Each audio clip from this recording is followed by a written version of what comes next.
Hello students. तो आज हम स्टडी करने जा रहे हैं इनकम एंड एक्सपेंडिचर अकाउंट। तो जैसा कि हमने लास्ट के लेक्चर में रिसिप्ट एंड पेमेंट अकाउंट को कंप्लीट कर लिया था, उसके रिगार्डिंग जितने भी इम्पॉर्टेंट कॉन्सेप्ट बनते थे वो सारे हमने स्टडी करे थे और एक लास्ट में आकर के हमने एक क्वेश्चन भी करा था। तो आई होप आपको वो लेक्चर अच्छे से क्लियर हो गया होगा और अगर कोई डाउट है तो आप मुझसे पूछ सकते हैं। तो आज हम स्टडी करते हैं इनकम एंड एक्सपेंडिचर अकाउंट की। स्टडी करने से पहले मैं एक इम्पॉर्टेंट बात डिस्कस कर लेता हूं आपसे। आपको ध्यान होगा जैसे हमने लास्ट लेक्चर में डिस्कशन करा था कि हम कैसे अकाउंट को पढ़ने वाले हैं। सबसे पहले मीनिंग, उसके इम्पॉर्टेंट कॉन्सेप्ट और उसके बाद उसका फॉर्मेट और लास्ट में जा कर के अकाउंट बनाना ईजी होगा। ऐसे ही हम इनकम एंड एक्सपेंडिचर अकाउंट को भी पढ़ेंगे। लेकिन ध्यान से सुनिएगा, इनकम एंड एक्सपेंडिचर अकाउंट एक लेंथीएस्ट अकाउंट हो जाता है और इसके पीछे रीज़न ये है क्योंकि इसमें कुछ एडजस्टमेंट ऐड हो जाती हैं। एडजस्टमेंट क्या ऐड हो जाती हैं? जैसे देखिए, लास्ट क्लास में जैसे हमने प्रॉफिट एंड लॉस अकाउंट बनाया था, उसके रिगार्डिंग कितनी सारी एडजस्टमेंट हमने पढ़ी थी। लाइक जैसे मैं याद दिलाऊं, outstanding expenditure, prepaid expenditure, accrued income, income received in advance, bad debts, provision for doubtful debts, provision on discount on debtors, manager commission. ऐसे ना जाने हमने कितनी सारी एडजस्टमेंट पढ़ी थी और इसी की वजह से हमारा ट्रेडिंग और P&L अकाउंट थोड़ा लेंथीएस्ट हो जाता है और ट्रिकी भी हो जाता है, थोड़ा मुश्किल हो जाता है। तो ऐसा ही इनकम एंड एक्सपेंडिचर अकाउंट के लिए भी है। तो ये मैं बात क्यों डिस्कस कर रहा हूँ आपसे, इसीलिए क्योंकि एक वीडियो में इनकम एंड एक्सपेंडिचर अकाउंट पूरा कवर नहीं हो पाएगा। इसमें धीरे धीरे करके एडजस्टमेंट्स आएंगी, एक एक करके एडजस्टमेंट को समझेंगे हम आराम से। तो इसलिए थोड़ा लेंथीएस्ट अकाउंट है, तो ध्यान से हम इसको समझते चलेंगे स्टार्टिंग से। तो चलिए अब हम करते हैं इसको start. Income and expenditure account सबसे पहले समझते हैं क्या होता है। तो देखिए, इनकम एंड एक्सपेंडिचर अकाउंट एक ऐसा अकाउंट है जहां पर NPO during an accounting year जितनी भी इनकम्स अर्न करी है वो सारी रिकॉर्ड करेंगे और साथ ही साथ ड्यूरिंग एन अकाउंटिंग ईयर जितने भी एक्सपेंडिचर्स इनकर्ड हुए हैं उन सबको यहाँ पे रिकॉर्ड करेंगे। यानी सिंपल भाषा में, एक साल में जितने भी खर्चे हुए हैं वो रिकॉर्ड होंगे और जितने भी इनकम कमा ली है वो सारी रिकॉर्ड होंगे। सिंपली ऐसा ही प्रॉफिट अर्निंग ऑर्गेनाइजेशन के लिए जब हम क्लास 11th में बनाते थे ट्रेडिंग और P&L अकाउंट, तो वहाँ भी ऐसा ही करते थे। जितने भी सारे इनकम्स होती थी रिकॉर्ड कर देते थे और जितने भी सारे एक्सपेंडिचर होते थे रिकॉर्ड करते थे और लास्ट में आके हम कहाँ पहुँच जाते थे? नेट प्रॉफिट या नेट लॉस पर। करेक्ट? ऐसा ही इसके रिगार्डिंग भी है। अब इनकम एंड एक्सपेंडिचर अकाउंट क्योंकि एनपीओ बना रहा है, नॉन प्रॉफिट ऑर्गेनाइजेशन बना रहा है, इसी वजह से इसका नाम चेंज है। इसका नाम प्रॉफिट एंड लॉस अकाउंट ना हो करके क्या रखा गया है? Income and expenditure account. और सिंपल सा रीज़न है क्योंकि ये किसका अकाउंट है? नॉट फॉर प्रॉफिट ऑर्गेनाइजेशन का है। प्रॉफिट अर्निंग तो ये करती नहीं है, प्रॉफिट ऑब्जेक्टिव तो नहीं है इसका। इसका क्या है मेन ऑब्जेक्टिव? Social welfare. इसी वजह से इसका नाम यहाँ पे चेंज करा गया और अकाउंटिंग टर्म्स भी चेंज है, इनकम एंड एक्सपेंडिचर अकाउंट। तो जो हमने अभी समझा है उसको पहले यहाँ पे नोट करते हैं और उसके बाद फिर हम आगे बढ़ेंगे। देखिए, सबसे पहले इसका मीनिंग नोट करते हैं। मीनिंग क्या है इसका? देखिए जी, non profit organisation, non profit organisation do not prepare, ये क्या प्रिपेयर नहीं करते हैं? आप कहेंगे profit and loss account. Do not prepare profit and loss account. क्यों? Because they do not set up with the objective of earning profits. क्या कहेंगे आप कि ये अर्निंग प्रॉफिट्स के मोटिव से थोड़ी सेटअप होती हैं, ये तो सोशल वेलफेयर के सेटअप से होती हैं। इसी वजह से ये क्या नहीं बनाती हैं? Profit and loss account. Profit and loss account क्या बनाती हैं? इसीलिए हम यहाँ पे क्या बनाएंगे यहाँ पर हम income and expenditure account. Okay, तो यहाँ तक की बात क्लियर है। अब हम देखते हैं कि इनकम एंड एक्सपेंडिचर अकाउंट का फॉर्मेट क्या है। देखिए, फॉर्मेट को ध्यान से समझेंगे हम। सबसे पहले हम किसी भी अकाउंट को जब बनाते हैं तो जिस ऑर्गेनाइजेशन का बना रहे हैं उसका नाम यहाँ पे लिखेंगे, name of the organisation. Okay, name of the organisation. उसके नीचे वाले रो पे हम लिखेंगे income and expenditure account. Okay है ये भी बात। और इसके बाद थर्ड रो में हम लिखेंगे कि किस साल के लिए हम बना रहे हैं, फॉर द ईयर एंडेड 31 मार्च, जो भी साल होगा। अब हमारे एग्जामिनेशन पॉइंट ऑफ व्यू से ईयर क्या रहेगा, 21। करंट ईयर की मैं बात नहीं कर रहा, जो एग्जामिनेशन पॉइंट ऑफ व्यू के अकॉर्डिंग है मैं उसकी बात कर रहा हूँ। हमें जो क्वेश्चंस देखने को मिलेंगे बुक में वो मिलेंगे 31 मार्च 2021, यानी 1 अप्रैल 2020 से लेकर 31 मार्च 2021 तक का ये पीरियड हमें देखने को मिलेगा जर्नली क्वेश्चन के अंदर में। हाँ, कुछ क्वेश्चन जो हैं पिछले साल के, उससे पिछले साल के हो सकते हैं, वो टाइम इतना मैटर नहीं करता है। बट ज़्यादातर मोस्टली हमें कौन से ईयर मिलेगा देखने को, 1/4/2020 से लेके 31 मार्च 2021। ओके, अब इसका देखिए फॉर्मेट कैसा है।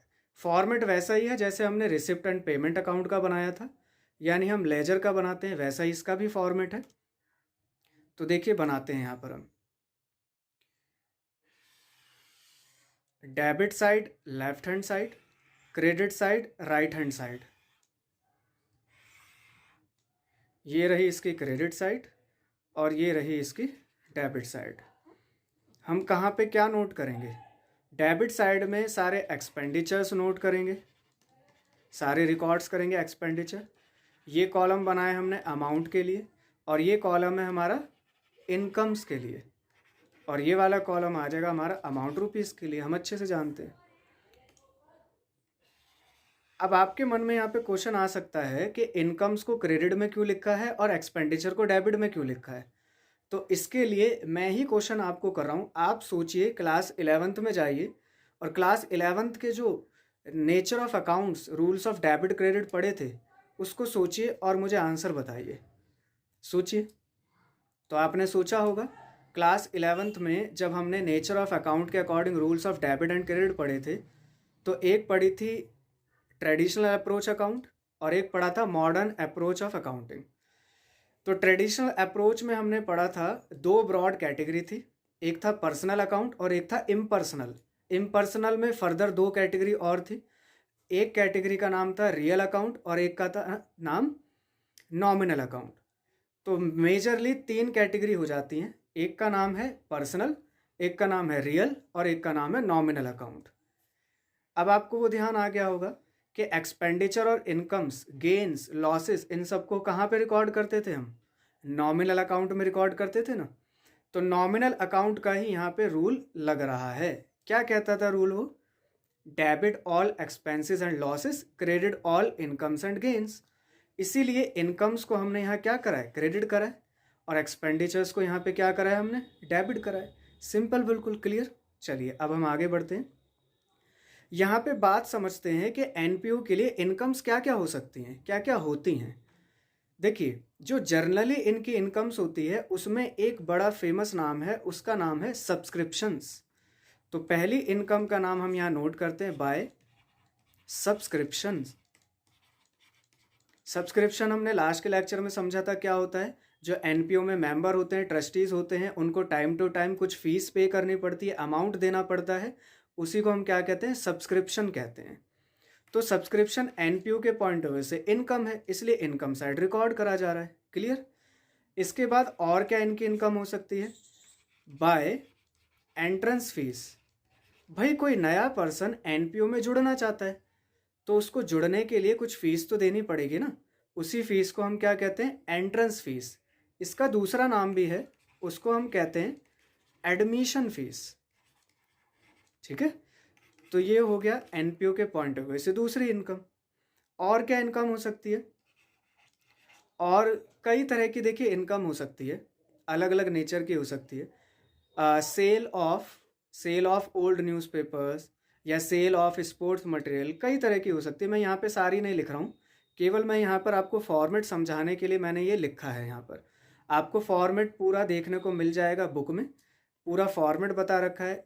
इनकम्स लिखी हुई हैं कई सारी, और कई सारे एक्सपेंडिचर्स लिखे हुए हैं। यहाँ पे मेरा मोटिव है कि फॉर्मेट एक बार समझाना, और इन सब को, इन सारी इनकम्स को हम एक एक करके डिटेल में आगे चर्चा करेंगे, क्योंकि ये इनमें से कई सारी इनकम एडजस्टमेंट्स में आएंगी। तो एडजस्टमेंट में हम डिटेल में समझेंगे, और सारी टर्म्स कवर होंगी। ये मत सोचिएगा कि कुछ भी कवर नहीं होगा, सब कवर होगा। सेकेंडली, एक्सपेंडिचर्स में भी ऐसी बात है।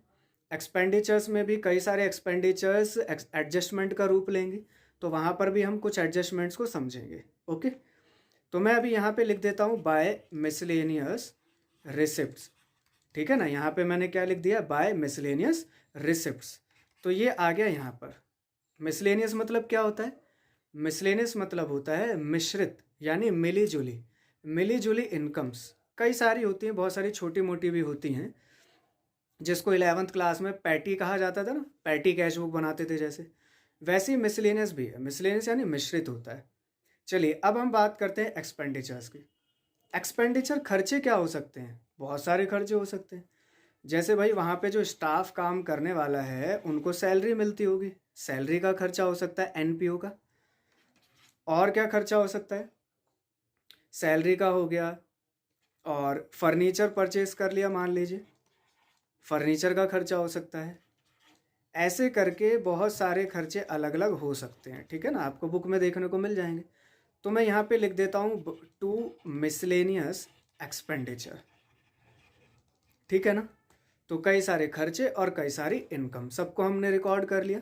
ऐसे करके जब हम रिकॉर्ड कर लेंगे तो लास्ट में हमें देखने को क्या मिलेगा कि या तो हो सकता है कि हमारी इनकम ज़्यादा है, या हो सकता है एक्सपेंडिचर ज़्यादा है। तो इन केस अगर हमारी इनकम ग्रेटर देन है एक्सपेंडिचर से, ध्यान से समझिएगा, इन केस अगर इनकम ज़्यादा है एक्सपेंडिचर से, तो हमें क्या होता है? हम कहेंगे प्रॉफिट होता है। बिल्कुल ठीक कहा। लास्ट क्लास में भी हमने पी एंड एल अकाउंट में नेट प्रॉफिट लिखा था जब इनकम ज़्यादा होती थी एक्सपेंडिचर से। लेकिन यहाँ पर नेट प्रॉफिट का नाम बदला गया है, क्योंकि ये प्रॉफिट अर्निंग ऑर्गेनाइजेशन तो है नहीं है। इसका नाम क्या रखा गया है यहाँ पर? इसका नाम है सरप्लस। क्या नाम है इसका? सरप्लस।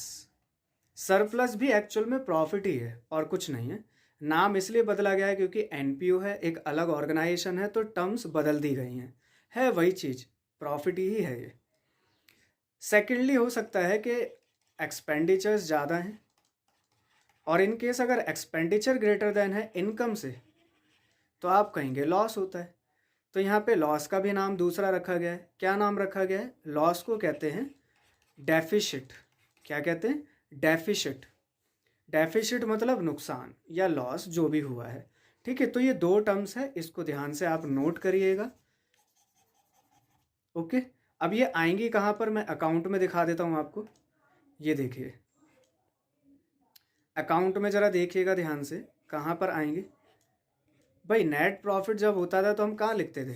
डेबिट साइड में तो लिखते थे। और नेट लॉस होता था तो कहाँ लिखते थे? क्रेडिट साइड में। सेम ऐसे यहाँ पे भी आएगा। इनकम अगर ग्रेटर देन है हमारी, तो हम डेबिट साइड में क्या लिखते हैं? टू नेट, सॉरी यहाँ पे नेट प्रॉफिट तो नहीं लिखेंगे, यहाँ पे नाम क्या दिया जाएगा? टू सरप्लस का। ये सरप्लस आएगी हमारी बैलेंसिंग फिगर, जितनी भी आएगी दिखा देंगे हम। इन केस एक्सपेंडिचर ज़्यादा है तो क्रेडिट साइड शॉर्टफॉल आएगी, और हम क्या लिखेंगे फिर यहाँ पे? बाय डेफिसिट, नुकसान। ये भी हो सकता है हमारा बैलेंसिंग फिगर में बचे। इन दोनों में से कुछ भी आ सकता है, या सरप्लस या डेफिसिट। चलिए इससे आगे की बात समझते हैं। जब हम प्रॉफिट एंड लॉस अकाउंट बनाते थे तो याद करिए कि नेट प्रॉफिट को जब आता था तो हम उसको बैलेंस शीट में लायबिलिटी में कैपिटल में जोड़ते थे। फिर से सुनिएगा ध्यान से, जब हमारा नेट प्रॉफिट आया करता था तो हम उसको कहाँ लेकर के जाते थे? उसको हम बैलेंस शीट की लायबिलिटी में कैपिटल में ऐड करते थे ना? यस बिल्कुल। क्या रीज़न था उसके पीछे? सिंपल सा रीज़न था कि ये नेट प्रॉफिट किसका है? ऑनर का है। प्रॉफिट जो कमा रहा है वो किसका है? जो कमाने वाला, जो मैनेजिंग एक्टिविटीज़ कर रहा है, ऑनर कर रहा है, तो वो उसका है। और कैपिटल अकाउंट ही ऑनर के अकाउंट को रिप्रेजेंट करता है। इसी वजह से हम नेट प्रॉफिट को कैपिटल में ऐड कर देते थे। सेम वैसे ही यहाँ पर भी रीज़न है। सरप्लस जब आएगा तो सरप्लस को हम बैलेंस शीट में लायबिलिटी साइड कैपिटल में ऐड कर देंगे। यहाँ पे कैपिटल का है ना दूसरा नाम है, थोड़ा सा बदला गया है। कैपिटल को कहते हैं कैपिटल फंड। क्या कहते हैं? Capital fund. तो कैपिटल फंड में इसको क्या कर देंगे? हम ऐड कर देंगे। इसलिए आप फॉर्मेट में आपको देखने को मिलेगा कि सरप्लस को नीचे करके लिखा गया है transferred to capital fund.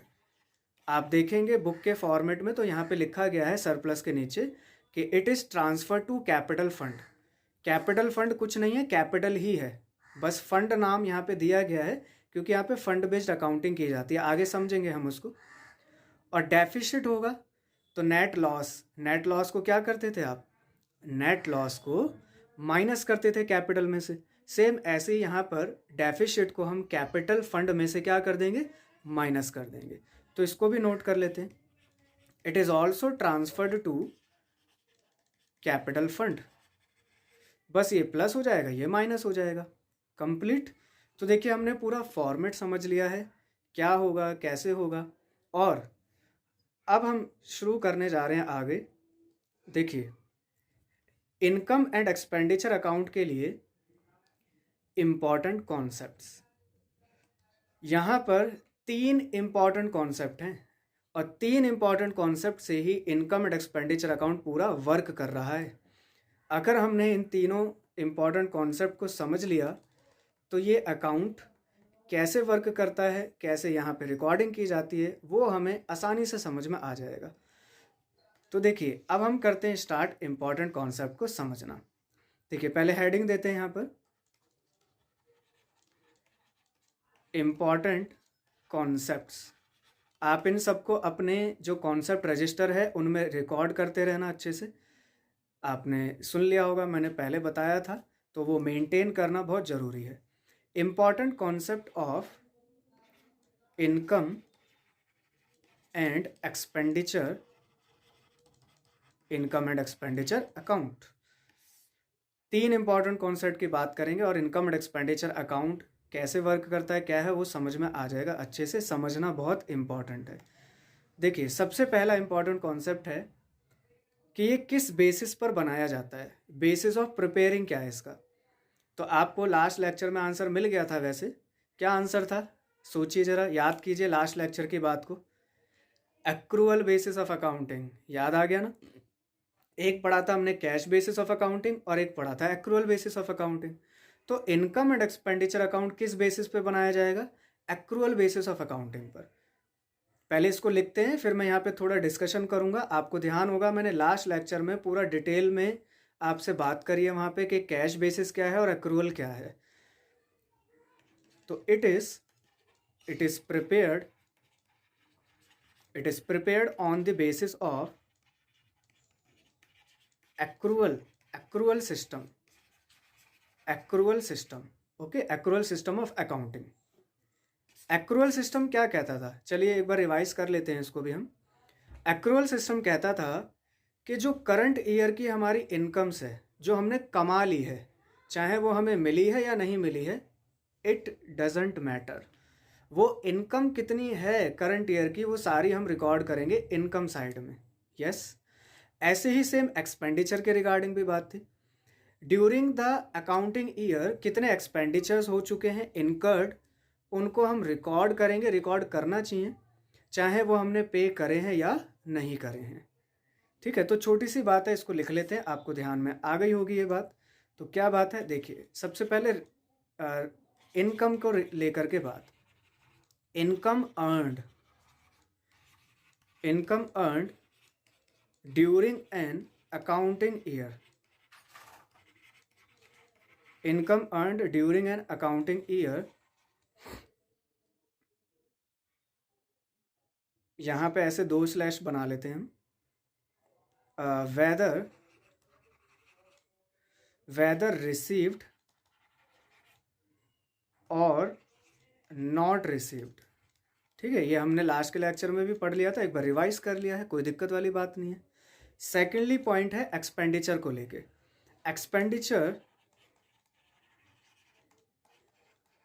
Expenditure incurred during an accounting year, an accounting year का मतलब है कि एक साल। तो एक साल में जो भी एक्सपेंडिचर हो चुके हैं, वेदर इट इज़ पेड और नॉट, तो इसको भी यहाँ पे नोट करते हैं हम, वेदर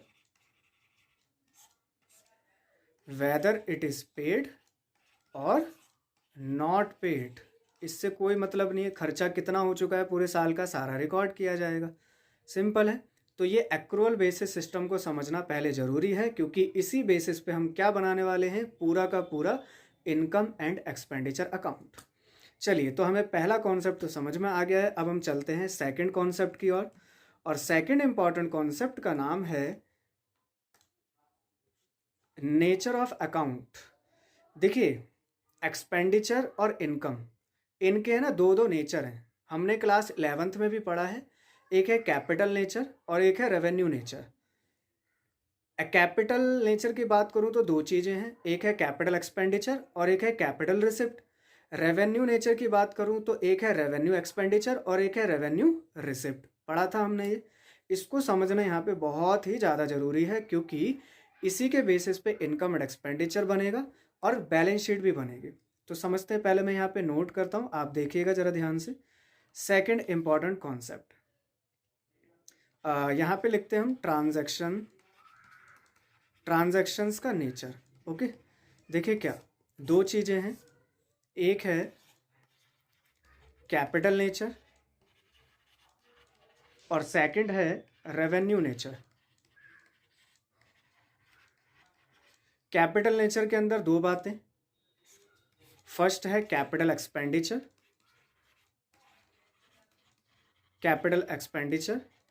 और सेकंड है कैपिटल रिसिप्ट या इसी को कहते हैं कैपिटल इनकम। और ऐसी सेम रेवेन्यू नेचर में भी दो बातें हैं, एक है रेवेन्यू एक्सपेंडिचर और एक है रेवेन्यू रिसिप्ट्स। इनको आराम से और ध्यान से समझिएगा, क्योंकि कॉन्सेप्ट आपका बैलेंस शीट तक चलने वाला है। ठीक है, तो समझते हैं। पहले नंबर हम समझते हैं कि ये जो रेवेन्यू नेचर है, रेवेन्यू नेचर में रेवेन्यू एक्सपेंडिचर क्या है और रेवेन्यू रिसिप्ट क्या होता है, इसको समझिएगा ध्यान से। चलिए देखिए, इसमें एक वर्ड है एक्सपेंडिचर, खर्चा। हम कोई भी खर्चा क्यों करते हैं बताइए? खर्चा इसलिए करते हैं क्योंकि उसके पीछे हमारी सोच होती है कि हमें इससे बेनिफिट मिलेगा। कोई भी खर्चा हम बिना बेनिफिट के तो करते नहीं हैं। ऐसे ही जो हम खर्चा करते हैं उसका बेनिफिट हमें कितने टाइम पीरियड के लिए मिल रहा है, उसी बेसिस पर इन दोनों को यहाँ पे डिवाइड करा गया है। कुछ जाएगा रेवेन्यू नेचर में और कुछ जाएगा खर्चा कहाँ पर, कैपिटल नेचर में।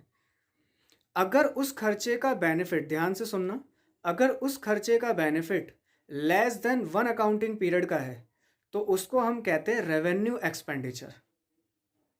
और अगर उस खर्चे का benefit more than accounting year है तो उसको हम कहते हैं कैपिटल एक्सपेंडिचर। ध्यान से समझिएगा, मैं पहले एक्सपेंडिचर के रिगार्डिंग बात कर रहा हूँ, फिर से सुनिएगा ध्यान से।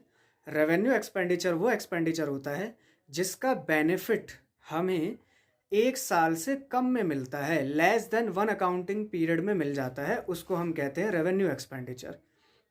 और अगर एक्सपेंडिचर्स का बेनिफिट जाता है मोर देन अकाउंटिंग पीरियड तो उसको हम कहते हैं कैपिटल एक्सपेंडिचर। यही डेफिनेशन हमने क्लास 11th में भी पढ़ी थी, वही डेफिनेशन है। हालांकि इनकी डेफिनेशन में कुछ और भी पॉइंट्स हैं, लेकिन वो बहुत ज़्यादा लेंथी हो जाएगा, वो क्लास 11th का टॉपिक बन जाता है। हमें यहाँ पे जितनी आवश्यकता है मैं उतनी बात कर रहा हूँ, और ये परफेक्ट कॉन्सेप्ट है 100% पूरा, इसमें कुछ छूटा नहीं है। हाँ, जो कुछ बातें हैं वो 11th की है, वो हमें पढ़ना यहाँ पे ज़रूरी नहीं है, जितनी ज़रूरी है वो मैं आपसे डिस्कस कर रहा हूँ 100%। तो देखिए, रेवेन्यू एक्सपेंडिचर को पहले नोट कर लेते हैं। इट्स बेनिफिट its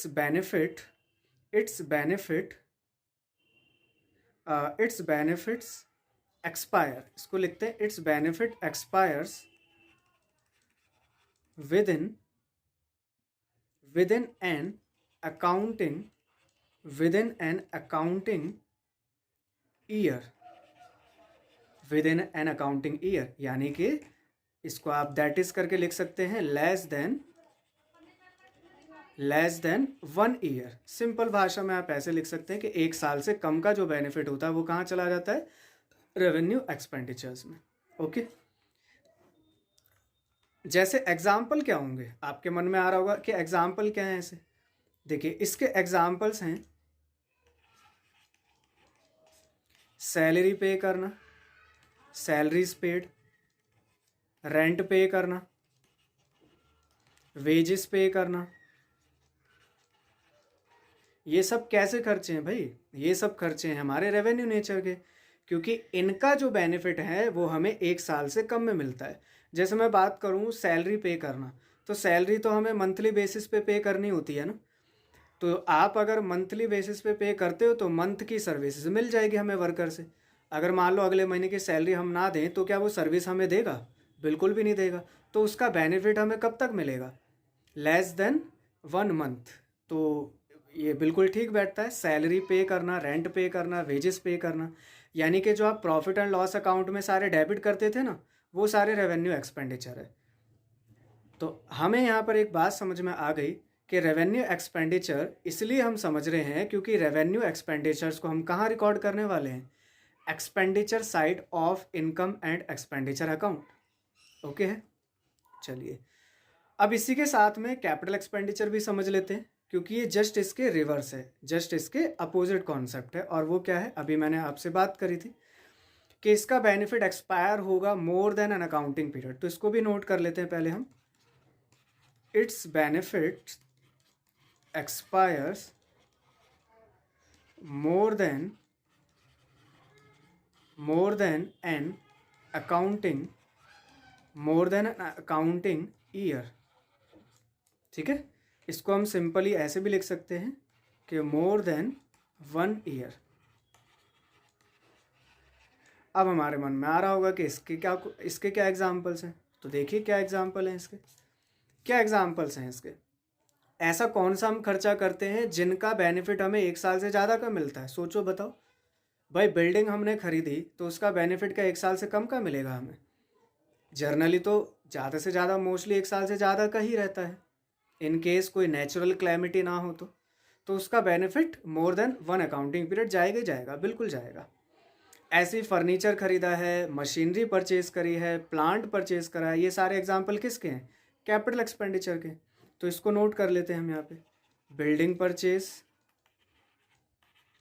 शॉर्ट में लिख देता हूँ, प्लांट परचेज, और कोई भी इक्विपमेंट्स या फर्नीचर लिख लेते हैं, फर्नीचर परचेज, लैंड परचेज, ये भी हो सकता है। ये सारे एग्जाम्पल हमारे क्या हैं, कैपिटल एक्सपेंडिचर के। चलिए जी, तो 2 बातें तो हमें समझ में आ गई अच्छे से कि रेवेन्यू एक्सपेंडिचर क्या है और कैपिटल एक्सपेंडिचर क्या है। अब जरा सुनिएगा ध्यान से कि कैपिटल एक्सपेंडिचर हमने क्यों पढ़ा है। जो एक्सपेंडिचर कैपिटल नेचर का है ना, वो एक्सपेंडिचर में रिकॉर्ड नहीं होगा, वो कहाँ रिकॉर्ड होगा, एसेट साइड में। जब हम बैलेंस शीट बनाएंगे तो एसेट में उसको रिकॉर्ड करेंगे। क्यों, सिंपल सा रीज़न है, बिल्डिंग आपने खरीदी है तो बिल्डिंग का बेनिफिट 1 साल से ज़्यादा का जाएगा, तो ये हमारी एसेट है, हमारी संपत्ति है। और संपत्ति कहाँ रिकॉर्ड होगी, संपत्ति साइड, एसेट साइड में। प्लांट एसेट है हमारी, एसेट साइड में रिकॉर्ड होगा। फर्नीचर एसेट है, एसेट साइड रिकॉर्ड होगा। तो इसीलिए एक्सपेंडिचर के 2 टाइप को समझना जरूरी हो जाता है, एक है रेवेन्यू एक्सपेंडिचर और एक है कैपिटल एक्सपेंडिचर।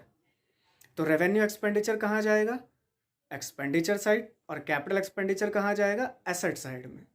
तो क्लियर हो गया है हमें इतना अच्छे से। चलिए अब हम समझते हैं रिसिप्ट को।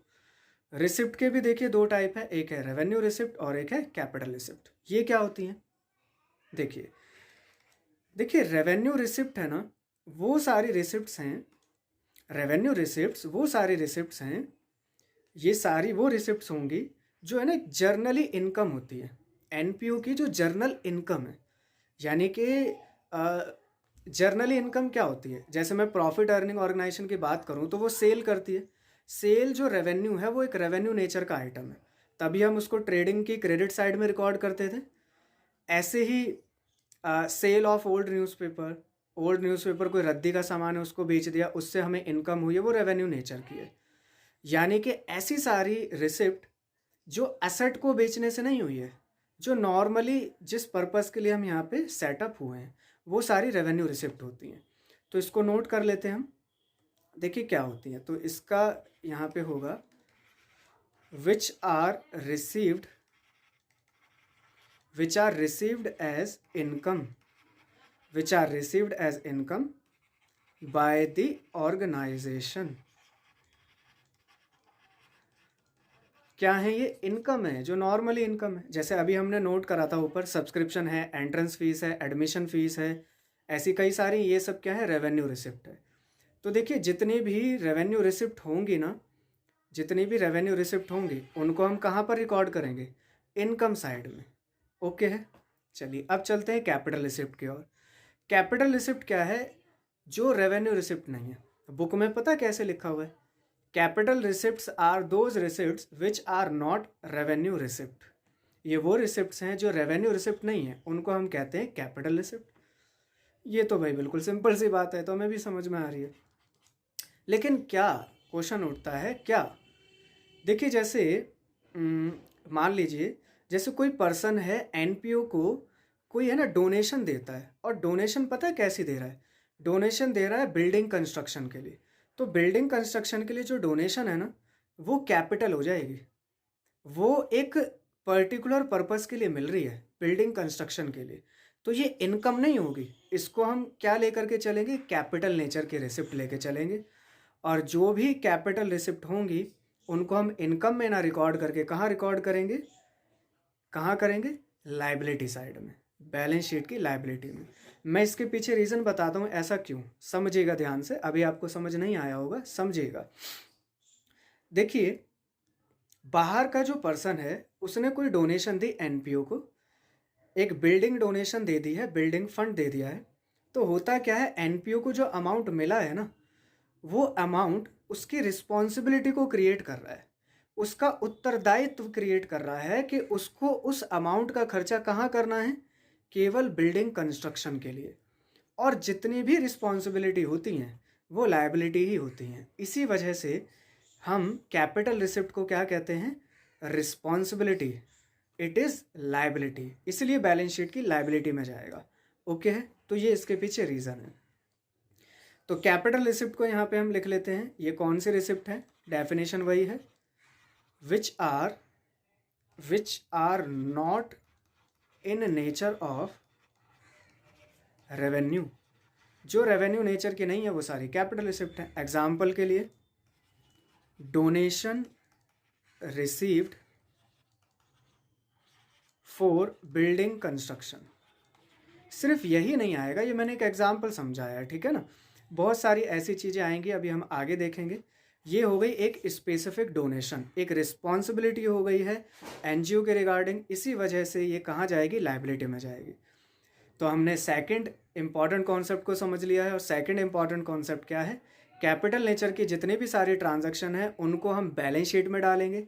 कैपिटल एक्सपेंडिचर है तो वो असेट में जाएगा, और कैपिटल रिसिप्ट है तो वो कहाँ जाएगा? लायबिलिटी में। और अगर रेवेन्यू नेचर की ट्रांजैक्शन है, रेवेन्यू एक्सपेंडिचर है, तो एक्सपेंडिचर साइड रिकॉर्ड कर देंगे। और इन केस अगर रेवेन्यू रिसिप्ट है तो उसको हम इनकम साइड में रिकॉर्ड कर देंगे। ओके है, तो सेकंड कॉन्सेप्ट भी क्लियर हो गया है। तो देखिए बहुत इंपॉर्टेंट कॉन्सेप्ट था, इसलिए मैंने डिटेल में चर्चा करी है।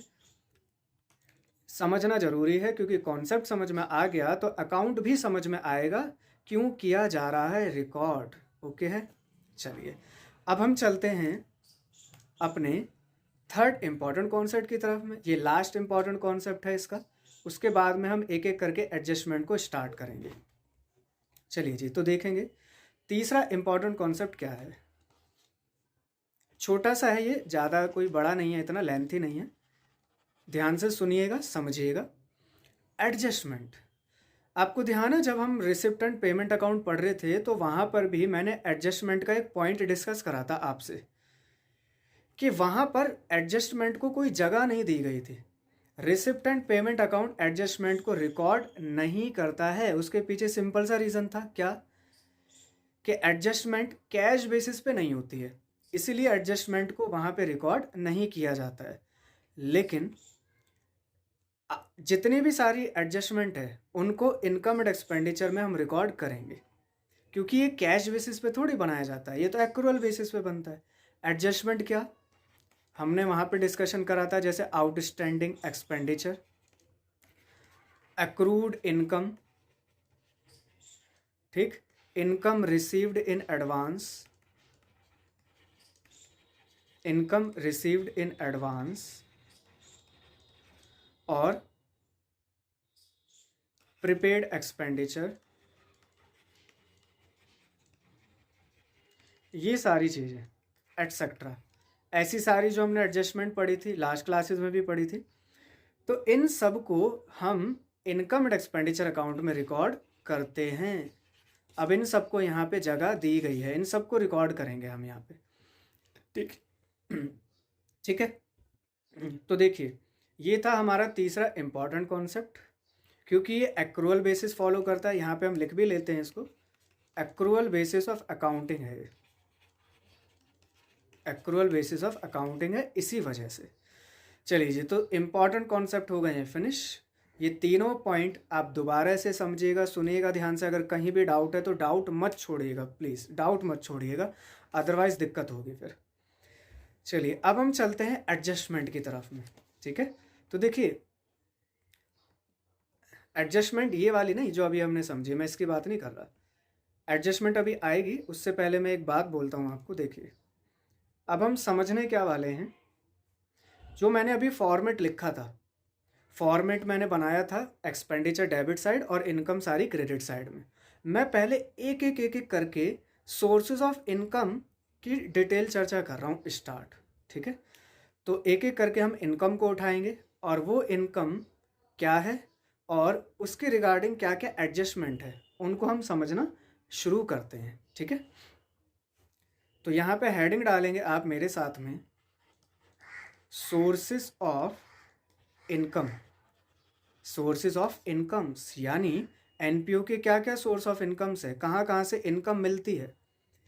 सबसे पहला हमने सोर्स ऑफ इनकम लिखा था अपने फॉर्मेट में, क्या लिखा था, सब्सक्रिप्शन लिखा था ना।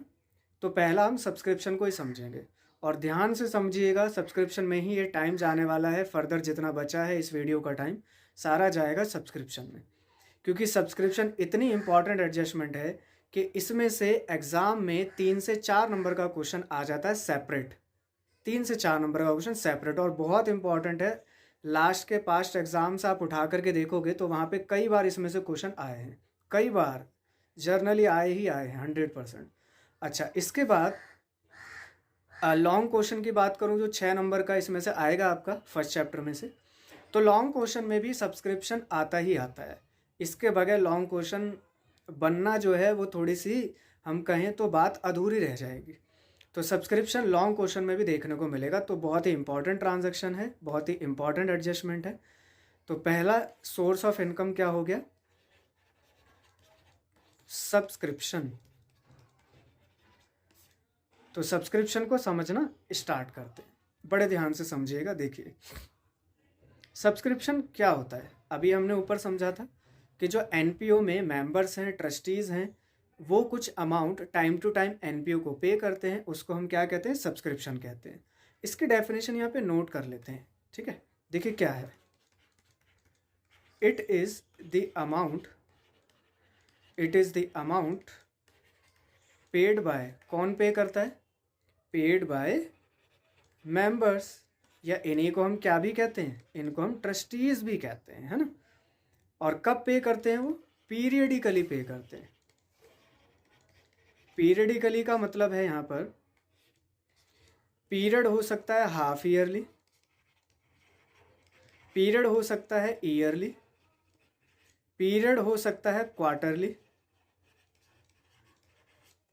पीरियड हो सकता है मंथली। क्या मतलब है इसका, देखिए एक फिक्स्ड टाइम होता है ना, मेंबर जो पे करते हैं ना कुछ अमाउंट या फीस एनपीओ को, उसका एक टाइम लिमिट होता है। अब ये टाइम लिमिट एनपीओ के अनुसार होता है, टर्म्स एंड कंडीशन होती है कि कब उनको पे करना है। हो सकता है हाफ ईयरली हो सकता है ईयरली हो सकता है क्वार्टरली। क्वार्टरली हम समझते ही हैं, क्वार्टरली का मतलब क्या, एक साल में 4 क्वार्टर बनते हैं। कैसे बनते हैं 4 क्वार्टर, 3-3 के ग्रुप बनाए जाते हैं। जनवरी फरवरी मार्च एक ग्रुप, अप्रैल मई जून ऐसे दूसरा ग्रुप। तो 12 महीने में कितने क्वार्टर बन जाएंगे, 4 क्वार्टर बन जाएंगे। मंथली, मंथली क्लियर है, 12 महीने। तो ऐसा भी हो सकता है कि एक एक महीने में हमें पे करना हो। ये है सब्सक्रिप्शन की डेफिनेशन, क्लियर है। अब सब्सक्रिप्शन को लेकर के हमें 4 सिचुएशन को समझना है। 4 सिचुएशन हमें आ गई समझ में तो सब्सक्रिप्शन हो जाएगा कंप्लीट। और उसके बाद एक इम्पॉर्टेंट बात भी है, वो भी डिस्कस हम करेंगे। चलिए, तो एक एक करके अब हम सिचुएशन को समझना करते हैं शुरू। देखिए जी, पहली सिचुएशन क्या है इसकी, सिचुएशन नंबर 1। बहुत ही ध्यान से समझिएगा, यहाँ से इम्पॉर्टेंट कॉन्सेप्ट है। सिचुएशन नंबर 1, देखिए, मैं पहले इसका नाम लिखने की बजाय मैं पहले आपको एक एग्जाम्पल दे करके समझाता हूँ, समझिएगा ध्यान से। देखिए, मैं यहाँ पर एक टाइमलाइन बना रहा हूँ। ये टाइमलाइन जो है वो 1 साल की है। ये जो मैंने साल बनाया ये है करंट ईयर। करंट ईयर मतलब कौन सा, 2020 से 2021। तो करंट ईयर में ये एक एनपीओ है, नॉन प्रॉफिट ऑर्गेनाइजेशन। यहाँ की है ना कहानी सुनना जरा, कहानी समझ में आ गई तो सॉल्यूशन समझ में आ जाएगा। कहानी क्या है देखिएगा, करंट ईयर में एनपीओ पे 5 मेंबर्स हैं। कितने मेंबर हैं यहाँ पे एनपीओ में, संस्था में 5 मेंबर है। ध्यान से सुनिएगा, हर एक मेंबर एनुअली 1,000 रुपये पे करता है। हर एक मेंबर एनुअली कितना पे करता है, 1,000 रुपये। ओके, अब हुआ क्या, यहाँ पर है ना एक मेंबर ऐसा निकला, उसने करंट ईयर का मेंबरशिप जो सब्सक्रिप्शन है वो पे नहीं करा एनपीओ को। उसकी कुछ फाइनेंशियली प्रॉब्लम थी, इसी वजह से ये एक मेंबर पे नहीं कर पाया। 1 मेंबर नॉट पेड सब्सक्रिप्शन, इस साल का एक मेंबर सब्सक्रिप्शन पे नहीं कर पाया है। तो मेरा आपसे क्वेश्चन है, और उस क्वेश्चन को, ये सिचुएशन तो आपने समझ ली है, अब इससे ज़रा आंसर करिएगा ध्यान से। मेरा क्वेश्चन ये है आपसे कि जब हम रिसिप्ट एंड पेमेंट अकाउंट बनाएंगे, पहला अकाउंट, तो वहाँ पर रिसिप्ट साइड में कितना सब्सक्रिप्शन रिकॉर्ड करेंगे, और जब इनकम एंड एक्सपेंडिचर अकाउंट बनाएंगे तो इनकम साइड में कितना सब्सक्रिप्शन रिकॉर्ड करेंगे, यानी इनकम कितनी रिकॉर्ड होनी चाहिए। दोनों आंसर सोचिए, वीडियो को पॉज कीजिए और बताइए, सही कैलकुलेट करना कि क्या आंसर होना चाहिए। ठीक है, तो मैं यहाँ पे अकाउंट बनाता हूँ और आप सोचिए और आंसर करिए। ये देखिए जी, तो मैं अकाउंट बना लेता हूँ, तब तक आप आंसर निकालिए, कैलकुलेट करें करेक्ट क्या होगा आंसर। ये देखिए,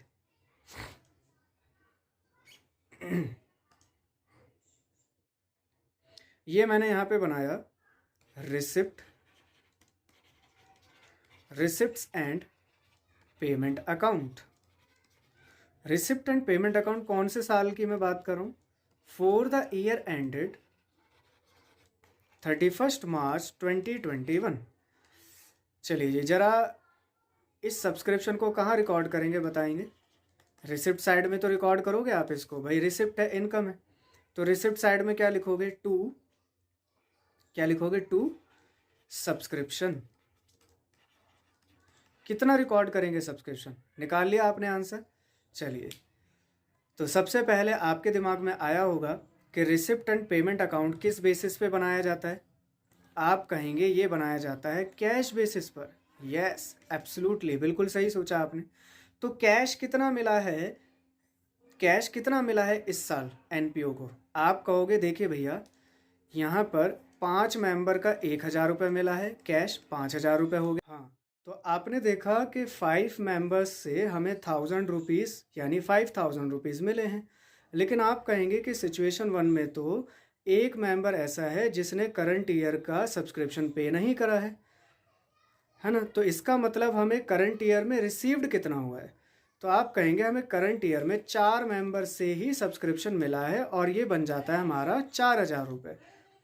तो जिनका आंसर 4000 है, कॉन्ग्रेचुलेशन, बिल्कुल करेक्ट आंसर है आपका, वेरी गुड, आपने बिल्कुल सही सोचा है।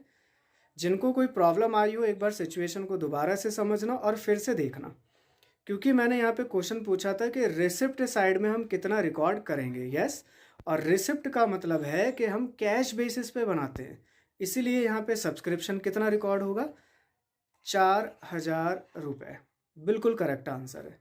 अब बात करते हैं जब हम इसके बाद बनाएंगे इनकम एंड एक्सपेंडिचर अकाउंट। पहला अकाउंट तो यही सीखा था ना हमने, यही बनाया था।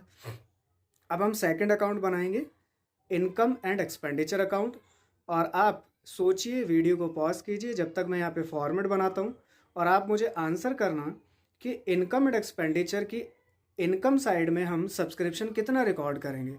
क्या 4,000 रुपये ही करेंगे या फिर कुछ और करेंगे? सोचिए, मैं यहाँ पे फॉर्मेट बनाता हूँ, इनकम एंड एक्सपेंडिचर अकाउंट। जब हम सेकंड अकाउंट बनाएंगे तो क्या करेंगे, और ये किस साल का है? इस साल का है, करंट ईयर का, फॉर द ईयर एंडेड 31 मार्च 2021। चलिए जी, एक सेकंड, थोड़ा सा मैं इसको नीचे करता हूँ ताकि आपको अच्छे से समझ में आए। ये देखिएगा, हमें पता है डेबिट साइड में हम एक्सपेंडिचर्स लिखते हैं, तो मैं एक्सपेंडिचर साइड को नहीं बना रहा यहाँ पे, क्योंकि सब्सक्रिप्शन जो है वो एनपीओ के पॉइंट ऑफ व्यू से क्या है, इनकम है। तो इनकम साइड में रिकॉर्ड करता हूँ यहाँ पर मैं, बाय सब्सक्रिप्शन। हाँ जी, बताइए क्या आंसर है आपका? तो आपने सोच लिया होगा कि इनकम एंड एक्सपेंडिचर अकाउंट तो जो हम बनाते हैं वो किस बेसिस पे बनाते हैं, एक्रूअल बेसिस। और एक्रूअल बेसिस क्या कहता है कि करंट ईयर की जितनी भी इनकम है उनको हम यहाँ पे रिकॉर्ड कर देंगे। तो करंट ईयर में सब्सक्रिप्शन कितना मिला है? आप कहोगे देखो, 4 मेंबर्स का 1,000 रुपये मिला है, 4,000 रुपये, लेकिन एक मेंबर ने पे नहीं करा, बट वो इनकम हमारी है तो करंट ईयर की ना, भले ही मिली नहीं है या मिली है या नहीं मिली है, एक्रूअल बेसिस यही तो होता था कि करंट ईयर की इनकम क्या होनी चाहिए। तो करंट ईयर की इनकम केवल 4,000 नहीं होनी चाहिए, क्या होनी चाहिए? आप कहोगे टोटल होने चाहिए 5,000, वेदर इट इज़ रिसीव्ड और नॉट। याद आ रहा है ना? यस, बिल्कुल करेक्ट। तो जिन्होंने 5,000 रुपये आंसर करा है, बिल्कुल करेक्ट आंसर है, वेरी गुड। बस यहाँ पे लिखेंगे कैसे वो देखिएगा ज़रा, मैं यहाँ पे कैसे लिख रहा हूँ, प्रेजेंटेशन को देखिएगा। यहाँ पे हम लिखेंगे सब्सक्रिप्शन रिसीव्ड, ये उठा करके सीधा हम डालेंगे रिसिप्ट एंड पेमेंट अकाउंट से, ओके। और रिसिप्ट एंड पेमेंट में कितना लिखा हुआ है? आप कहेंगे 4,000 रुपये, और 1,000 रुपये हमें ऐड करने चाहिए, क्योंकि करंट ईयर की टोटल इनकम जो है वो 5,000 रुपये है। भले उसमें से 1,000 हमें मिला नहीं है, लेकिन है तो करंट ईयर की 5,000 इनकम ना। इस 1,000 को यहाँ पे क्या लिखा जाएगा? सब्सक्रिप्शन नॉट रिसीव्ड, बट ये ड्यू तो हो ही गया था ना, ठीक है। तो हमने यहाँ पर एक नई चीज़ सीखी है पहली सिचुएशन में, कि सब्सक्रिप्शन जो करंट ईयर का आउटस्टैंडिंग होता है, करंट ईयर जो नहीं मिलता है, उसको हम यहाँ पे क्या कर देते हैं, ऐड कर देते हैं, और ऐड करके हमें करंट ईयर की इनकम पता चल जाती है। ऐड क्यों करते हैं, समझ में आया अच्छे से? ये इसके पीछे का रीज़न है, ये इसके पीछे का कॉन्सेप्ट है, ये लॉजिक है इसके पीछे का, ठीक है। अब ये जो नई चीज़ हमने यहाँ पे सीखी है, ये वाली, ये देखो जो मैं हाईलाइट कर रहा हूँ ना, इसको अकाउंटिंग टर्म्स में क्या कहते हैं? इसको अकाउंटिंग टर्म्स में कहते हैं आउटस्टैंडिंग सब्सक्रिप्शन। देखिए यहाँ पे मैं नोट कर रहा हूँ, एक सेकंड बस यहाँ पे देखिएगा, मैं यहाँ पे लिखता हूँ। इसको पहले हम हाईलाइट कर लेते हैं ताकि क्लियर हो हम किसके बारे में बात कर रहे हैं।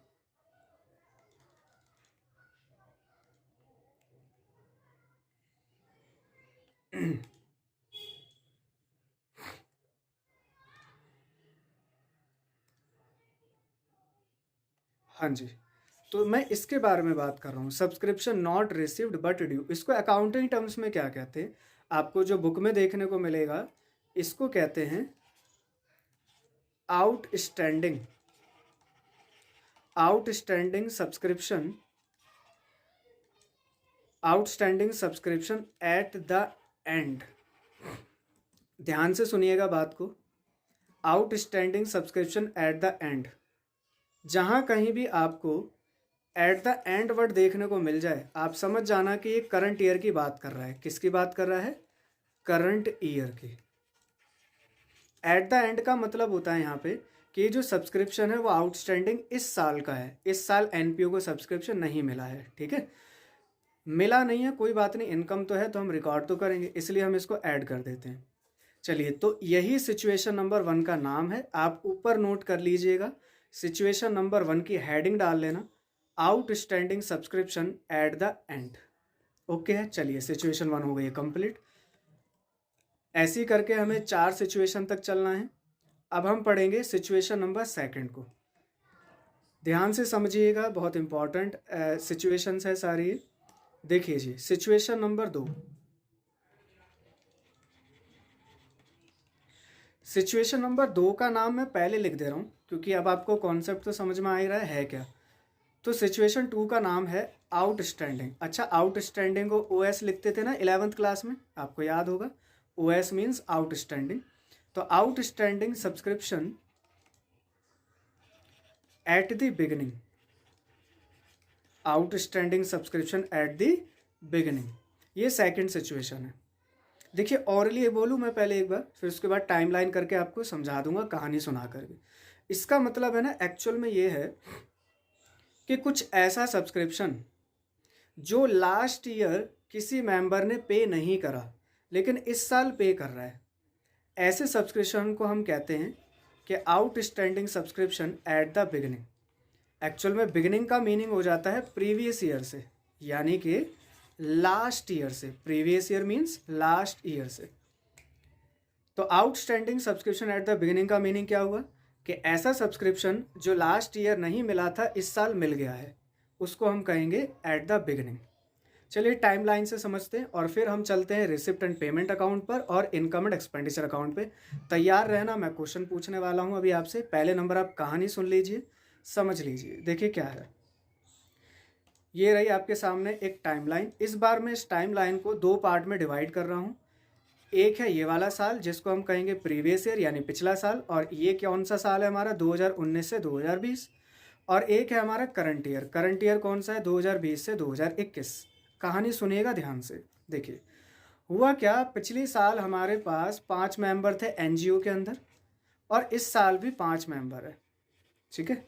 हुआ ये था कि पिछली साल 4 मेंबरों ने तो अपना अपना सब्सक्रिप्शन पे कर दिया था, लेकिन एक मेंबर ऐसा था जिसने सब्सक्रिप्शन पे नहीं करा था, नॉट पेड। एक मेंबर यहाँ पे नालायक निकल गया। अब देखो, नालायक तो नहीं है, बेचारे की कुछ फाइनेंशियली प्रॉब्लम है या कुछ भी है, नहीं दे पाया। तो वो कहता है कि देखो मैं अगली साल पे कर दूंगा। ठीक है, कोई बात नहीं, चलता है, ऐसा तो चलता रहता है टाइम टू टाइम।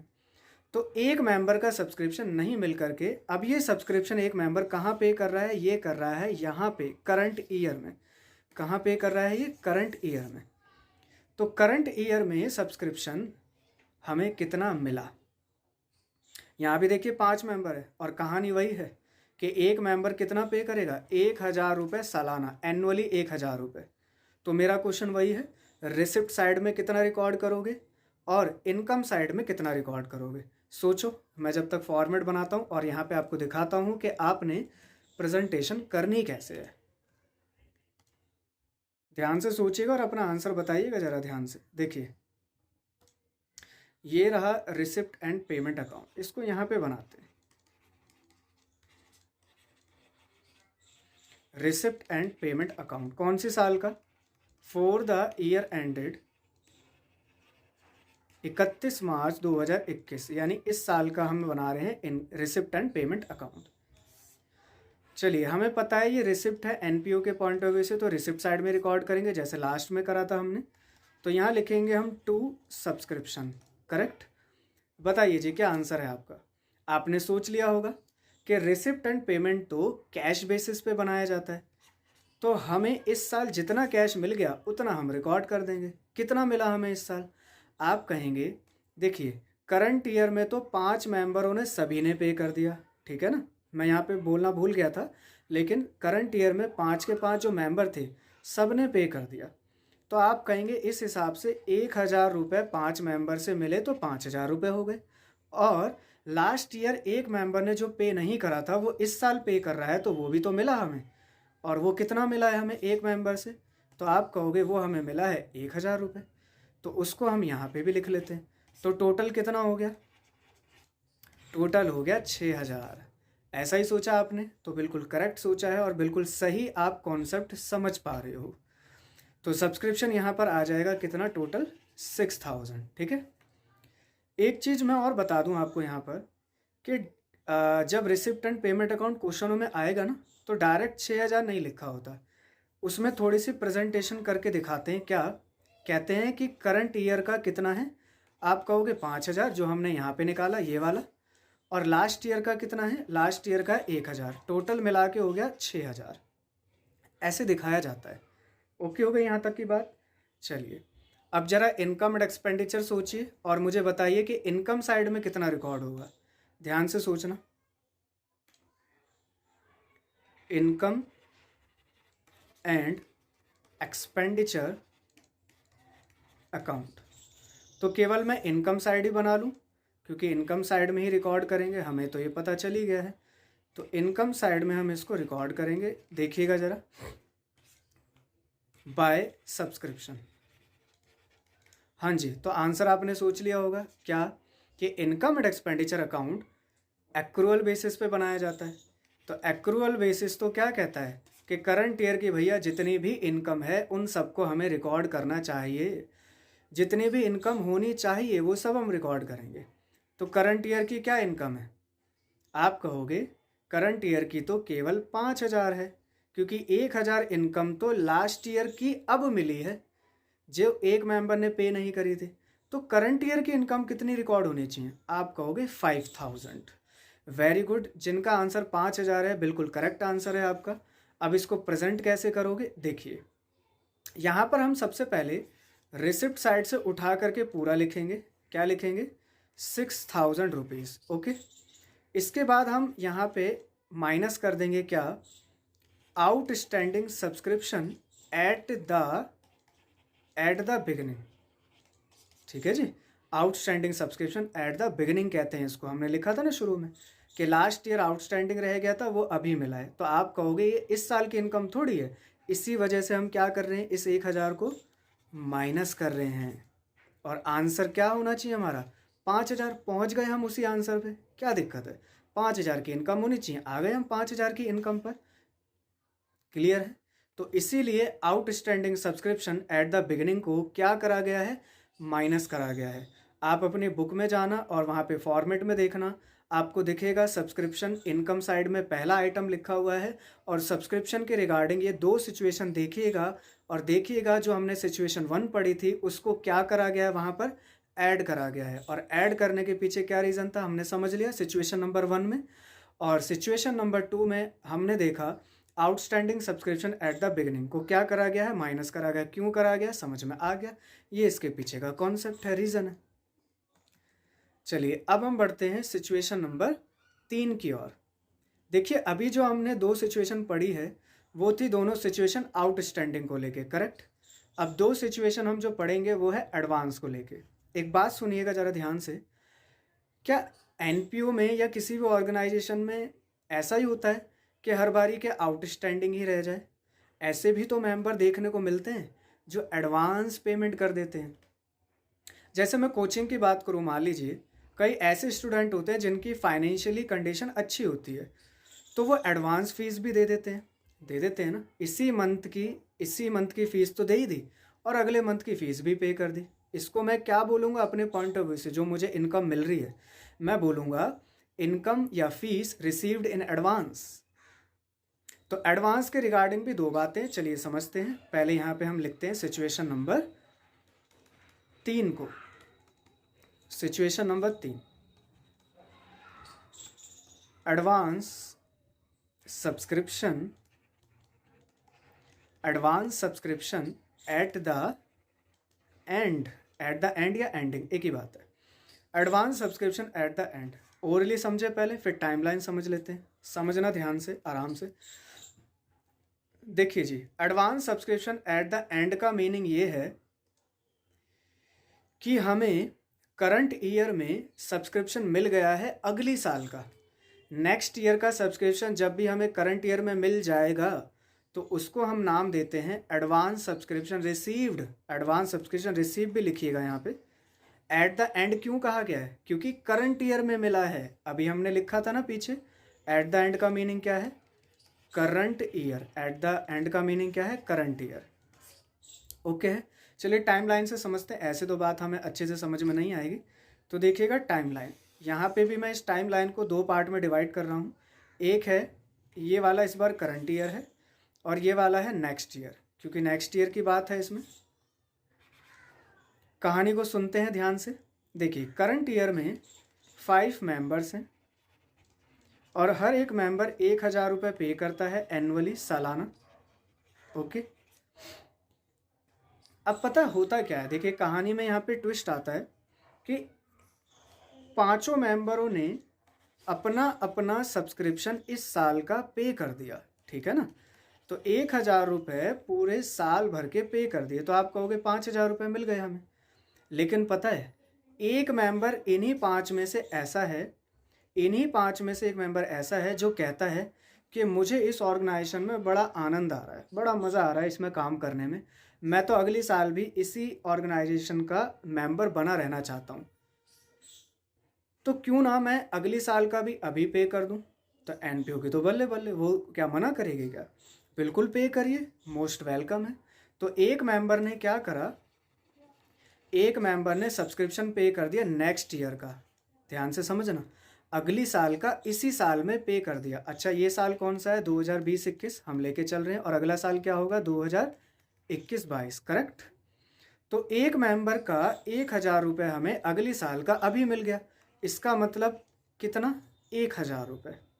अब मेरा क्वेश्चन वही है आपसे, अगर आप सिचुएशन को समझ चुके हो, रिसिप्ट में कितना जाएगा और इनकम में कितना जाएगा। पॉज कीजिए वीडियो को और सोचिए और मुझे बताइएगा ज़रा ध्यान से। मैं बना लेता हूँ इधर फॉर्मेट। तो सबसे पहले हम रिसिप्ट एंड पेमेंट को देखते हैं। देखिए जी, receipts and payment account. Receipts and payment account किस साल का? करंट ईयर का, फॉर द ईयर एंडेड, बोलो बोलो, फॉर द ईयर एंडेड 2020-21। तो रिसिप्ट साइड में रिकॉर्ड करेंगे, हमें ये अच्छे से पता है सब्सक्रिप्शन जो है वो एनजीओ के लिए रिसिप्ट है। टू सब्सक्रिप्शन, बताइए जी क्या आंसर है आपका? आप कहेंगे भैया कैश जितना मिल गया है उतना रिकॉर्ड कर दीजिए। तो कैश कितना मिला है? कैश बेसिस पे बनता है। आप कहोगे हमें इस साल जो कैश मिला है वो 5000 भी मिला है और 1000 भी मिला है, यानी टोटल कैश हमें मिला है 6000 रुपये। तो आप रिसिप्ट साइड में कितना रिकॉर्ड कर दोगे? सब्सक्रिप्शन के नाम की इनकम 6000 रुपये। जिनका करेक्ट आंसर है 6000 रुपये, कॉन्ग्रेचुलेशन, वेरी गुड। चलिए अब हम चलते हैं इनकम एंड एक्सपेंडिचर अकाउंट की ओर। इनकम एंड एक्सपेंडिचर अकाउंट में हम इनकम साइड में क्या रिकॉर्ड करेंगे? ये लीजिए income and expenditure account, short में लिख दे रहा हूँ, अब आपको पता ही चल गया है। तो हम इनकम साइड में लिखेंगे बाय सब्सक्रिप्शन। ये इनकम साइड है ना, मैं यहाँ लिख नहीं रहा हूँ, थोड़ा जल्दी के लिए मैं यहाँ पर आपको डायरेक्ट लिख देता हूँ। ये पता ही हमें क्रेडिट साइड इनकम साइड है। तो बाय सब्सक्रिप्शन, सब्सक्रिप्शन आप बोलोगे इनकम कितनी? आप कहोगे कि करंट ईयर की इनकम ही तो रिकॉर्ड होती है इधर, एक्रूअल बेसिस ऑफ अकाउंटिंग। तो करंट ईयर की इनकम कितनी है? केवल 5000 रुपये, केवल 5000 रुपये इनकम है। देखिए अगर आप ध्यान से देखिए तो तीनों सिचुएशन में इनकम तो 5000 ही हो रही है ना, क्योंकि जेन्युइनली करंट ईयर की इनकम 5000 ही है। हम अल्टीमेटली वहीं पहुंचेंगे हर बारी, बस रिसिप्ट बदल जाएगा क्योंकि वो कैश बेसिस को फॉलो करता है। देख रहे हो ना यहाँ पे कितना कॉन्सेप्ट काम आ रहा है हमारा, कैश बेसिस और एक्रूअल बेसिस। ये समझ लिया तो देखो कितना आसान है बनाना, और आपके आंसर खुद से निकल पा रहे होंगे, करेक्ट ना। चलिए तो यहाँ पे प्रेजेंटेशन कैसे करेंगे? यहाँ पे हम लिखेंगे, यहाँ पे हम लिखेंगे बाय सब्सक्रिप्शन। क्या लिखेंगे यहाँ पे? By subscription. और यहाँ पे हम रिकॉर्ड करेंगे किस तरीके से? देखिएगा ऐसे लिखेंगे हम यहाँ पर, रिसिप्ट एंड पेमेंट से उठा करके आप पहले ये डाल दोगे पूरा 6,000 रुपये, करेक्ट। तो यहाँ पे हम रिकॉर्ड कर लेंगे 6,000 रुपीज़। लेकिन क्या 6,000 रुपये इनकम है? क्या है आंसर? 5,000 रुपीज़। तो क्या करें हम? माइनस कर दें advance subscription at the and, advance subscription at the and. तो 1,000 रुपये को हम क्या कर देंगे यहाँ पे? माइनस कर देंगे और आंसर आ जाएगा हमारा 5,000 रुपीज़। तो हमने यहाँ पे तीसरी सिचुएशन में एक नई बात और सीख ली, जिसका नाम है advance subscription at the and. क्या मतलब होता है, क्यों माइनस किया जा रहा है? क्लियर हो गया अच्छे से? कोई दिक्कत है तो दोबारा से सुनिएगा और समझिएगा, छोड़िएगा नहीं इसको। चलिए अब हम चलते हैं सिचुएशन नंबर 4 की तरफ। सिचुएशन नंबर 4 ध्यान में आ गई? आपके माइंड में आ गया होगा? क्या बताइए? Advance subscription at the beginning. Yes, बहुत बढ़िया। चलिए पहले हेडिंग डालते हैं, फिर समझना शुरू करते हैं। Situation number 4, advance subscription at the beginning. Advance subscription at the beginning, orally समझे पहले क्या मतलब है इसका? देखिए ध्यान से समझिएगा। हमें एडवांस तो मिला है, लेकिन पता है ये कौन सा एडवांस है? करंट ईयर का सब्सक्रिप्शन लास्ट ईयर ही मिल गया था, उसको कहते हैं advance subscription at the beginning. बात नहीं समझ में आई ना? एट द बिगिनिंग का मतलब है लास्ट ईयर या प्रीवियस ईयर, यानी ये ऐसा सब्सक्रिप्शन है जो करंट ईयर में मिलना था, लेकिन कब मिल गया? किसी मेंबर ने लास्ट ईयर ही पे कर दिया था करंट ईयर का। जैसे एक एग्जांपल के लिए, मुझे इस मंथ की जो फीस मिलनी थी एक बच्चे से, उसने मुझे लास्ट मंथ में ही पे कर दी थी। इसको मैं करंट ईयर में क्या बोलूँगा? कि मुझे प्रीवियस ईयर इनकम मिल गई थी करंट ईयर की। यही है advance subscription at the beginning. समझ लेते हैं टाइमलाइन से। देखिए जी, इसको भी 2 पार्ट में डिवाइड करेंगे हम। इसमें कौन से ईयर की ज़रूरत होगी? एक होगी प्रीवियस ईयर की और एक होगी हमें करंट ईयर की। करंट ईयर कौन सा है हमारा? 2020-21, और प्रीवियस ईयर कौन सा है? 2019-20। Very good. चलिए फिर कहानी सुनते हैं। करंट ईयर में 5 मेंबर्स हैं एनपीओ में, ठीक है। हुआ क्या, देखिए यहाँ पे कहानी में क्या ट्विस्ट आया, ध्यान से समझिएगा। हुआ ये था, ये जो 5 मेंबर हैं, इनमें से एक मेंबर ऐसा था जिसने हमें लास्ट ईयर ही करंट ईयर का सब्सक्रिप्शन दे दिया था। इनमें से एक मेंबर कैसा था? 1 मेंबर पेड हिज सब्सक्रिप्शन कब? In last year. इसमें से एक मेंबर ने अपना सब्सक्रिप्शन लास्ट ईयर ही पे कर दिया था।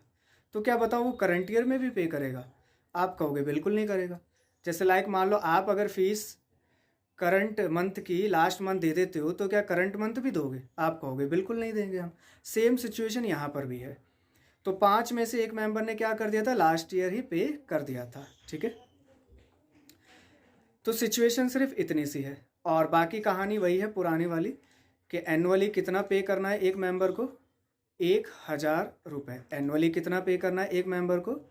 1,000 रुपये। तो इसको यहाँ पे नोट कर लेते हैं हम। पहले नंबर, 1 सेकंड बस।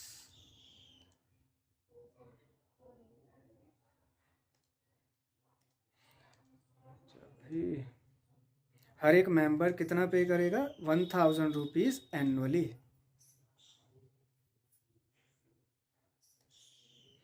एक सेकंड रुकना बस। हाँ, तो कहानी वही है, यहाँ पे लिख लेते हैं हम 1,000 रुपये एनुअली। ओके, चलिए तो वीडियो को पॉज करिए और बताइए मुझे फिर से वही, रिसिप्ट साइड में कितना जाएगा और इनकम साइड में कितना जाएगा? ध्यान से बताइएगा। चलिए यहाँ पे बना लेते हैं receipts and payment account.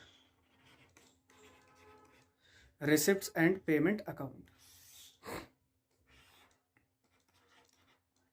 Receipt side में कितना लिखोगे आप? सब्सक्रिप्शन। सोच लिया आपने आंसर? आप कहेंगे कैश बेसिस पे होता है। कैश कितना मिला है करंट ईयर में? करंट ईयर में तो हमें केवल 4 मेंबर से कैश मिला है ना, तो आपका आंसर होगा 4000 रुपये, क्योंकि एक मेंबर ने तो लास्ट ईयर ही पे कर दिया था। तो जिनका 4000 आंसर है, कॉन्ग्रेचुलेशन, वेरी गुड। तो यहाँ पे हम लिखेंगे डायरेक्ट 4000 रुपीज़। ओके है। अब इनकम साइड का भी सोचो और बताओ। आप कहोगे कि भैया करंट ईयर की इनकम तो 5000 ही होनी चाहिए। यस, क्योंकि इनकम एक्रूअल बेसिस पे रिकॉर्ड की जाती है। तो इनकम एंड एक्सपेंडिचर अकाउंट में हम इनकम कितनी रिकॉर्ड कर देंगे? क्रेडिट साइड में लिख देंगे बाय सब्सक्रिप्शन। कितना? 5000 रुपये। कैसे? प्रेजेंटेशन कैसे लिखोगे? रिसिप्ट साइड से उठा के डायरेक्ट लिखोगे 4000 रुपये। फिर इसमें आप कहोगे ऐड कर दीजिए advance subscription at the beginning. Advance subscription at the beginning को क्या कर दो?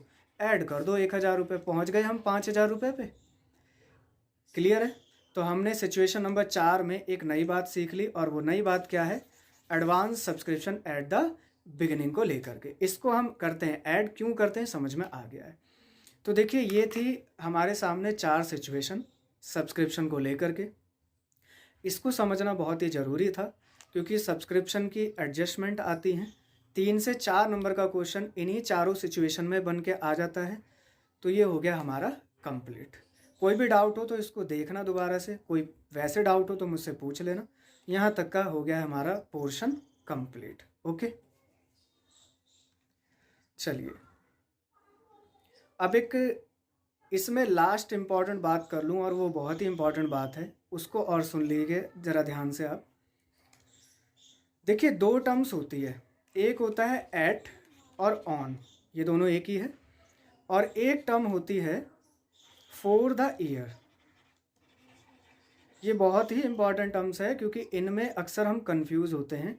एग्ज़ाम में आ जाता है एट या ऑन लिखा हुआ या फॉर द ईयर लिखा हुआ, और हम करते एक ही जैसा ट्रीटमेंट है सब्सक्रिप्शन को लेके। गलत होता है वो। तो सही क्या होगा समझना। देखिए एट और ऑन का मतलब होता है टोटल से। क्या होता है? टोटल। एट का मतलब होता है कि हम एक पर्टिकुलर पॉइंट ऑफ टाइम की बात कर रहे हैं, यानी कि मैं एक पॉइंट ऑफ टाइम की आपसे इनकम जानना चाह रहा हूँ कि टोटल इनकम यहाँ तक कितनी हो गई है। उसके लिए मैं बोलूँगा एट या ऑन। जैसे हम बैलेंस शीट में देखते हैं लिखा होता है, बैलेंस शीट के जस्ट नीचे क्या लिखा होता है? एज ऑन 31 मार्च जो भी ईयर है। तो एज ऑन क्यों लिखा होता है? वो एज ऑन का मतलब होता है कि एक पर्टिकुलर डेट पर असेट कितनी है और एक पर्टिकुलर डेट पे लाइबिलिटीज़ कितनी है। करेक्ट? तो एट ऑन का मतलब टोटल से होता है। लेकिन फॉर द ईयर का मतलब ये नहीं होता है। फॉर द ईयर का मतलब है ड्यूरिंग द ईयर, यानी पूरे साल भर में। ये है पूरे साल के लिए, और ये है एक पर्टिकुलर पॉइंट ऑफ टाइम के लिए। ऐसे समझ में नहीं आ रहा? एग्जाम्पल समझिएगा ध्यान से। देखिए क्या मैं कहना चाह रहा हूँ, सुनना ध्यान से। देखिए मान लीजिए, देखिए ये लास्ट ईयर है। यहाँ पर लास्ट ईयर में 5 मेंबर हैं एनपीओ में। इसमें से एक मेंबर ऐसा है जिसने लास्ट ईयर सब्सक्रिप्शन पे नहीं करा, सब्सक्रिप्शन नॉट पेड। ठीक है? तो आप कहेंगे 1000 रुपये। वही है 1000 रुपये, में वही लेके चल रहा हूँ जो ऊपर है। ठीक है? यहाँ बदल नहीं रहा मैं कुछ भी। 1000 रुपये आउटस्टैंडिंग है लास्ट ईयर में। ठीक है ना? करंट ईयर में सुनिएगा 5 मेंबर हैं, और इसमें से एक मेंबर यहाँ पर भी सब्सक्रिप्शन नहीं देता है, सब्सक्रिप्शन नॉट पेड। कोई भी मेंबर है वो, तो यहाँ पर भी 1000 रुपये का सब्सक्रिप्शन क्या है? आउटस्टैंडिंग है। ओके, अब जरा मुझे आंसर करिएगा। अगर मैं बोलूँ कि करंट ईयर में सब्सक्रिप्शन आउटस्टैंडिंग कितना है फॉर द ईयर, तो आप बोलोगे 1000 रुपये। लेकिन अगर मैं पूछूँ एज ऑन 31 मार्च 2021, ये करंट ईयर है और ये वाला है 31 मार्च 2020। ठीक है? अगर मैं बोलूँ एज ऑन 31 मार्च 2021 कितना सब्सक्रिप्शन है, तो आप समझेंगे टोटल से। किससे? टोटल से। कि मैं क्या क्वेश्चन पूछ रहा हूँ कि टोटल सब्सक्रिप्शन कितना आउटस्टैंडिंग है। तो आप उसमें 1000 थोड़ी बताओगे, उसमें कहोगे लास्ट ईयर भी 1000 आउटस्टैंडिंग था और करंट ईयर भी 1000 आउटस्टैंडिंग है। यानी टोटल कितना आउटस्टैंडिंग हुआ 31 मार्च 2021 तक की डेट पर। आप कहोगे टोटल हुआ 2000। इसमें 1000 लास्ट ईयर का है और 1000 अभी का है, करंट ईयर का। बात समझ में आ रही? ये है डिफरेंस दोनों में। और फॉर द ईयर की मैं बात करूं तो फॉर द ईयर में करंट ईयर की बात की जा रही है, तो करंट ईयर में आउटस्टैंडिंग कितना है? Only 1000 rupees.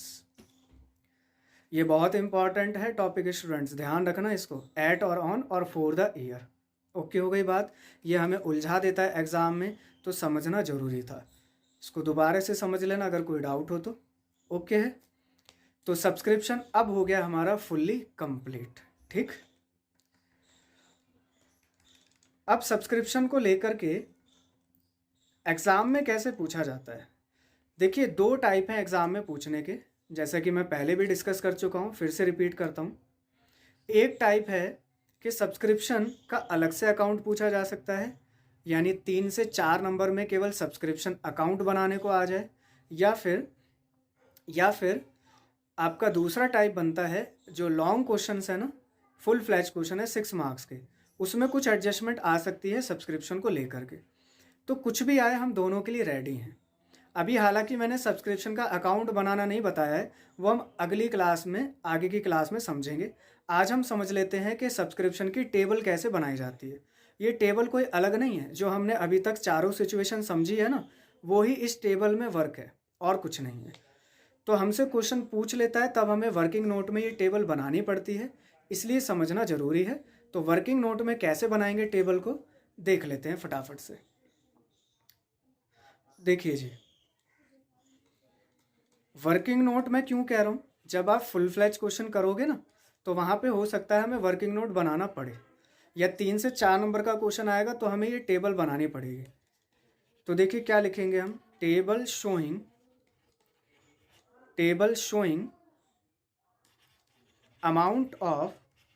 Amount of subscription, table showing amount of subscription for the current year. तो हम करंट ईयर के लिए अमाउंट ऑफ सब्सक्रिप्शन को कैलकुलेट करने जा रहे हैं, ये टेबल वो दिखा रही है। तो छोटा सा यहाँ पे फॉर्मेट बनाएंगे, लिखेंगे यहाँ पे पर्टिकुलर्स, और यहाँ पे लिखेंगे हम amount rupees. Okay,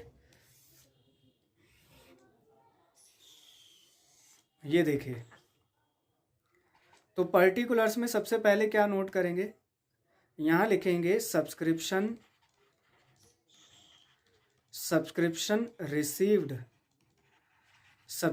received during the current year.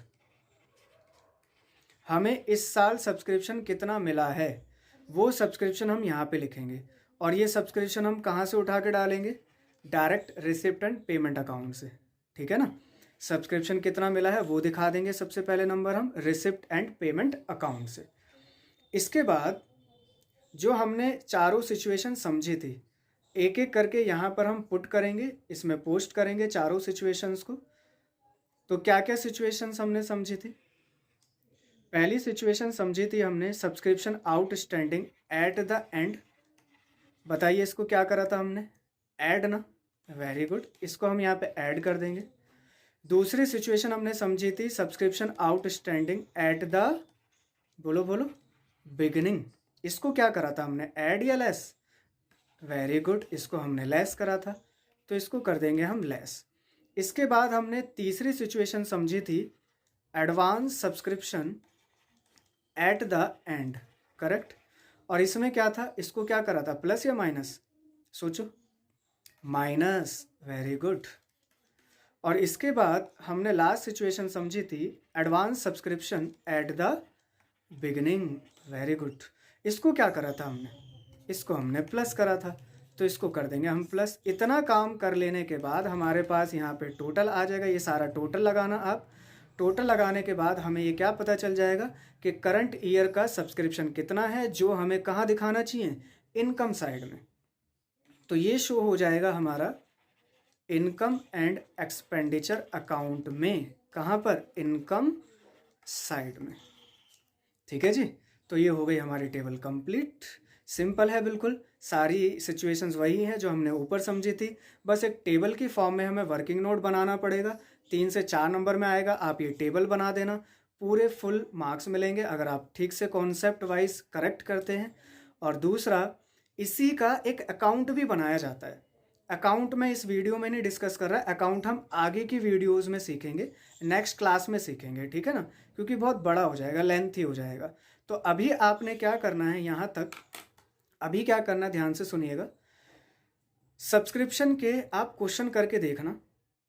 अभी मैं इस क्लास में क्वेश्चन नहीं करा रहा हूँ, अगली क्लास में मैं इसका अकाउंट भी डिस्कस करूँगा और अगली क्लास में क्वेश्चंस भी करेंगे। हम इसके कई सारे क्वेश्चंस करेंगे अगली क्लास में। तो यहाँ तक हमारा सब्सक्रिप्शन का कॉन्सेप्ट क्लियर है। अभी आपने क्या करना है, होमवर्क में कुछ क्वेश्चंस आप करके देखना। अभी हो सकता है आपको डाउट आएंगे क्योंकि ये कुछ लैंग्वेज भी है, उस लैंग्वेज को भी समझना ज़रूरी है ना, तो वो मैं नेक्स्ट क्लास में डिस्कस कर लूँगा आपसे। क्वेश्चंस करेंगे तो बात समझ में आ जाएगी कि क्या है। हाँ, ये टर्म्स तो हमें समझ में आ गए, यही टर्म्स क्वेश्चन में यूज़ करा गया है। ओके, चलिए अब क्वेश्चन होमवर्क में क्या है, हमें करना है होमवर्क में सबसे पहले इलस्ट्रेशंस आप होमवर्क में करिएगा सबसे पहले नंबर, उसके बाद एक्सरसाइज के क्वेश्चन पर आना। तो देखिएगा कितना आसान हो जाएगा सब्सक्रिप्शन की टेबल बनाना, सब्सक्रिप्शन की एडजस्टमेंट करना और सब्सक्रिप्शन के अकाउंट बनाना, जो कि हम नेक्स्ट क्लास में सीखने वाले हैं। ठीक है, तो दोस्तों आज इतना ही, और नेक्स्ट क्लास में हम क्या करने वाले हैं, इसका अकाउंट और इसके क्वेश्चंस की प्रैक्टिस। तो चलिए मिलते हैं अब अगली क्लास में। तो और हाँ, स्वस्थ रहें, व्यस्त रहें और मस्त रहें। Bye bye.